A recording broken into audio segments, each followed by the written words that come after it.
passe à la revue de presse, Pierre de Villeneuve. La revue de presse de Samuel Etienne. Bonjour Samuel. Bonjour Pierre, bonjour Sophie. Bonjour. Bonjour à tous, bonjour et bonne année. Alors oui, je sais, j'ai un peu d'avance, mais j'ai le droit. D'abord, ce soir à minuit, je dormirai, comme vous, Pierre et Sophie, pour être frais comme un gardon, bien sûr, demain matin. Comme un gardon. Sur Europe 1.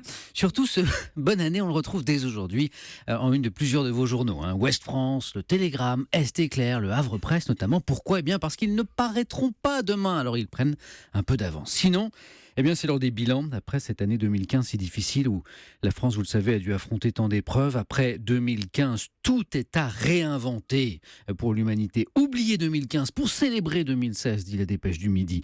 2015, année choc au pluriel pour Libération.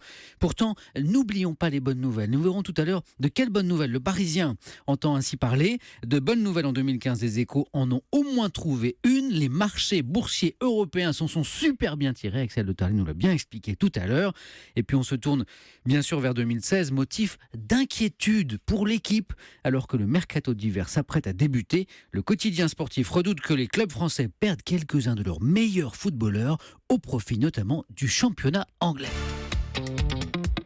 31 décembre 2015 et comme chaque année, c'est l'heure de bilan. Oui, il y a un titre ce matin qui résume bien l'esprit général. C'est celui de l'Écho de la Haute-Vienne qui souhaite à ses lecteurs pour 2016 non pas une bonne année mais une meilleure année. Attentats, montée du chômage, de la précarité, montée du FN. Pour le quotidien régional, au bilan comptable de 2015, eh bien le passif l'emporte largement sur l'actif. Libération ne dit pas autre chose. 24 pages spéciales sur cette année choc, cette année de choc.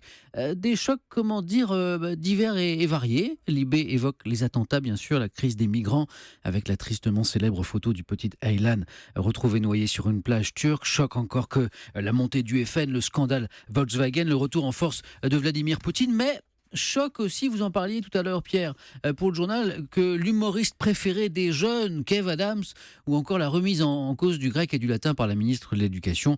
Mais ce que déplore ici Libé, c'est davantage le bruit qu'ont causé, selon le journal, ces non-événements. Ouais, c'est pas évident en une. Voilà. Oui, effectivement, avec le mélange que vous évoquiez tout à l'heure entre Marine Le Pen et les attentats notamment. Pas évident. 2015, année difficile, reconnaît dans Paris Match le sociologue et philosophe Frédéric Lenoir. Face aux crises et aux épreuves, il voit ressurgir en France un esprit fraternel, alors que nous étions devenus l'un des pays les plus individualistes au monde. Frédéric Lenoir voit la France comme une nation résiliente. Après chacun de ces drames collectifs, j'ai le sentiment, dit-il, qu'une majorité de Français refuse de s'enfermer dans la peur, dans la souffrance, dans la haine et manifeste une envie d'améliorer la qualité du vivre ensemble. Oui, 2015, une année difficile, reconnaît également le Parisien aujourd'hui en France. Je vous le disais tout à l'heure, le journal ne veut pas oublier les bonnes nouvelles qui ont émaillé cette année. Découvertes scientifiques, progrès sociaux, avancées culturelles. Tout ne fut pas sombre en 2015. Et le Parisien donne même 15 exemples, 15 histoires souriantes. La fin de l'épidémie Ebola en Afrique de l'Ouest. L'accord mondial à la COP21, bien sûr. L'exploration spatiale qui avance à grands pas. Des Français de plus en plus généreux dans leurs dons aux associations. Ou encore la scolarisation des enfants qui progressent dans le monde. Traditionnel en fin d'année, les vœux du chef de l'État. Ce soir, 20h, attention, alerte, jeu de mots. Oula. Oui, des vœux présidentiels, c'est mon alerte jeu de mots. D'accord. Des vœux On présidentiels. peut la remettre là parce que j'ai pas très bien compris. Non, on peut pas la remettre. On peut pas la remettre, c'est très bien. Des vœux présidentiels suffira. qui seront, vous allez comprendre, des vœux brouillés. Qui titre ça ? Le Parisien. Ah oui. C'est magnifique. Brouillé par quoi ? Eh bien, par la polémique sur la déchéance de nationalité, bien sûr. Tel écrit, prix qui croyait prendre, ça c'est l'analyse en tout cas de Libération, pour qui, en voulant coincer la droite, le président s'est coincé lui-même, dynamitant son propre camp. Le journal invoque les critiques vives, nombreuses, à gauche comme à droite. Mais semble oublier les sondages. Tenez, comme celui-ci, en une du Figaro, selon lequel 85% des Français se disent favorables à la déchéance de nationalité pour les terroristes binationaux nés en France. Le Figaro qui soutient François Hollande. Alors là, pardon, mais rien que pour cela, l'année 2015 valait la peine d'être vécue.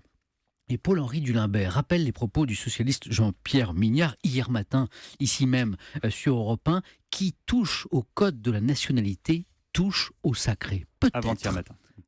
Avant-hier matin. Avant-hier. Autant pour moi. Peut-être, écrit l'éditorialiste, mais sacré, la vie humaine l'est beaucoup plus encore. Et on peut concevoir de modifier la Constitution pour se préserver des barbares qui n'en sont pas convaincus.